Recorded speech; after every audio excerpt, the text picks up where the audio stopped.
নমস্কার, কেমন আছেন সবাই? আশা করি সবাই খুব ভালো আছেন। সকালেই দেখেছি নিয়ে এসেছিল আজকে চুনো মাছ। তো চুনো মাছ মানে ধোয়া পাকলা করতেই সময় পুরো দিন কাবার হয়ে গেছে। পুরো ১.৫ ঘন্টা সময় লেগে গেছে, ১.৫ থেকে ২ ঘন্টা। তাও দুজনে মিলে পরিষ্কার করলাম। যাই হোক, পরিষ্কার করে নুন হলুদ মাখিয়ে নিয়েছি। এবার দেখাচ্ছি কী, কী লাগবে। লাগবে পেঁয়াজ, টমেটো আর হচ্ছে উম কুচ আ লঙ্কা এটা চিড়ে রেখেছি। আর হচ্ছে এরকম লম্বা, লম্বা করে রাখা বেগুন। এই বেগুনগুলো হচ্ছে ফ্রেঞ্চ ফ্রাইয়ের থেকে একটু মোটা, আর হচ্ছে ধনেপাতা। এইগুলো সব কিন্তু লাগবে। এরপরে কড়াইয়ে তেল গরম করে নিলাম। নিয়ে এবার মাছটাকে অল্প, অল্প করে দিয়ে আমি ভেজে নেব। একদম একসঙ্গে অনেক বেশি মাছ দেয়া যাবে না। অল্প, অল্প করে বেশ ছাঁকা তেলে এরকম করে মাছটা কিন্তু কড়া করে ভাজতে হবে। আর পুরো হাই ফ্লেমে ভাজতে হবে, যাতে মাছটা ভেঙে না যায়। এবারে মাছটা তুলে নিলাম। নিয়ে সেই তেলের মধ্যেই দিয়ে দেবো এই বেগুনগুলো। দেখুন বেগুনের কাঁটাটা দেখতে পাচ্ছেন। মানে একদম হচ্ছে যেমন ফ্রেঞ্চ ফ্রাই হয়, সেই ফ্রেঞ্চ ফ্রাইয়ের থেকে একটু হালকা মোটা। তো এইভাবেই কিন্তু কেটে নেব। কেটে এবার ভালো করে নুন আর হলুদ দিয়ে এটাকে ভেজে নেব। বেশিক্ষণ না, ১-২ মিনিট মতো ভেজে নেব। ভেজে এটাকে তুলে নেব। এটা হচ্ছে এখন হচ্ছে সবজির সময়। এখন হচ্ছে বেগুনটা এত টেস্ট, বেগুন কেন, যেকোনো সবজি এখন প্রচণ্ড টেস্ট। তো একবার হচ্ছে বেগুন দিয়ে এটা খেলে মানে খেলে বুঝতে পারবেন, মানে খুবই সুন্দর হয় এটা খেতে। একদমই ঝামেলা নেই, আর বেশি কিছু লাগেও না, কিন্তু খেতে চরম টেস্ট।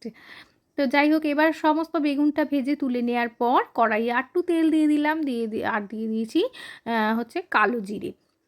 কালো জিরে ফোড়ন দিয়ে দেওয়ার পর এই কুচি, কুচি করে কেটে রাখা আ ২ টো পেঁয়াজ দিয়ে দিয়েছি। এই পেঁয়াজ হচ্ছে ২ টো বড় সাইজের ২ টো পেঁয়াজ দিয়েছি, ব্যাস আর কিচ্ছু না। দিয়ে এবার এটাকে ভালো করে ভেজে নেব।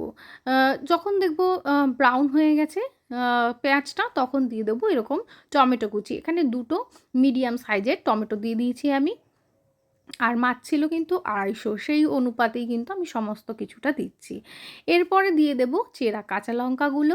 দিয়ে এবার এটাকে ভালো করে নেড়ে-চেড়ে নেব।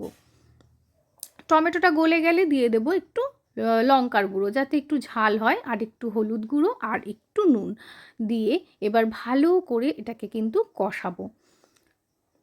বেশিক্ষণ লাগবে না কষাতে, ৪-৫ মিনিট মতোই লাগবে। আ তারপরেই হয়ে যায়। বেশিক্ষণ লাগে না। কষানোর মাঝে আমি একটুখানি আ ধনেপাতা দিয়েছিলাম। দেখবেন না হচ্ছে টমেটোটা একদম গলে গিয়ে জলটা শুকিয়ে গেলেই কষানোটা হয়ে যায়। কারণ সেরকম কিছু তো এর ভেতর দেয়া নেই যে কষাতে অনেক সময় লাগবে।